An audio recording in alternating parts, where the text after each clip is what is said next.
Well, folks, I thought I'd finish for the night, which was an early one for me, the earliest one I've had in weeks, and then all of a sudden, I've just put on the TV, and I've seen a snippet from that latest conference with Trump and Zelensky.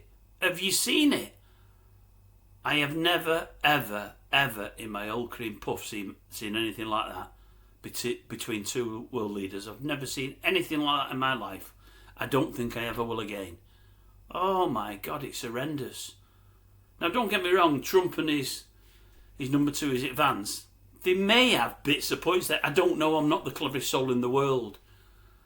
But I mean, they wouldn't let him talk. That Vance did all the talking, and all he did was knock Zelensky down more, and then more, and then more. When Zelensky gave something back, he didn't like it. And when Zelensky said something that Trump didn't like, Trump jumped in, because he let Vance do most of the stuff first. He was all primed to do it all by Trump, there's no doubt about that. And then Zelensky says what Trump didn't like, and Trump jumped in. And it was like two bullies against a smaller kiddie in the playground. I mean, the guy's trying to get a word in Zelensky, and they're not letting him talk. They're talking over him. They're telling him that a lot of the war's his fault. They're telling him that he's getting beat and getting beat easily.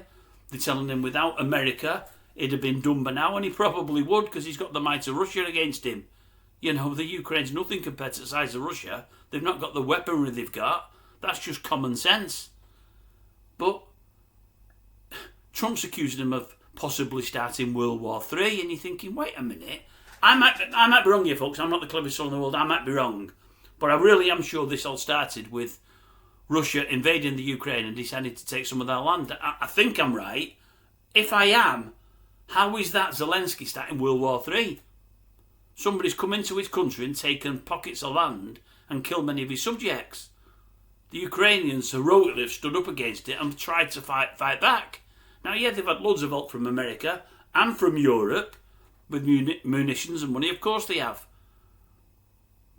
But what have they done wrong? I mean, to be accused of potentially starting World War III, you think to yourself, wait a minute.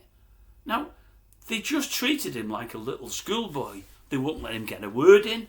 They talked down on him. Their attitude towards him was horrendously bad. Even if some of the points they make are correct, and they may be, as I say, I'm not that clever. But how do you talk to a world leader like that? I mean, they've got him there to really rape his country and get what they can out of the country to get all the money back from mineral rights and everything else. Get the war ended first and then look at that. I just couldn't believe it. And I'm thinking to myself, well, this is all well and good, this, Don. But if I am right, which I think I am, that Russia started this, when he has the next round of talks with Putin, is he going to talk to Putin like he talked to Zelensky?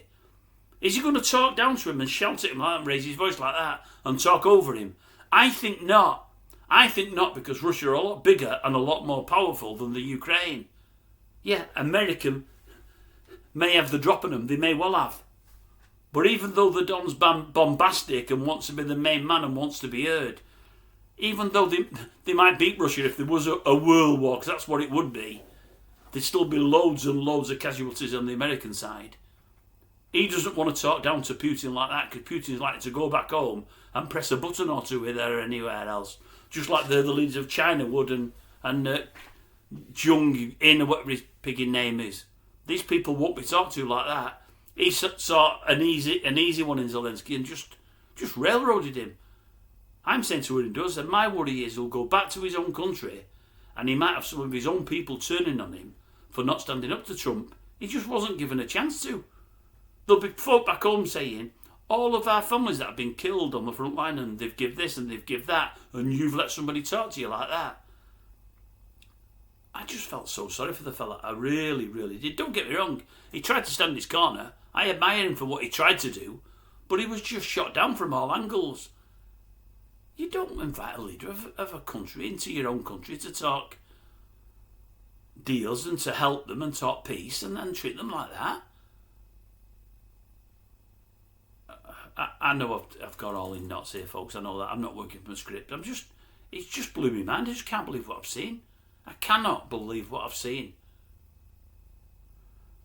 Felt sorry for that president of the Ukraine. I really, really did. I did, honestly. That was just awful. Awful TV, that.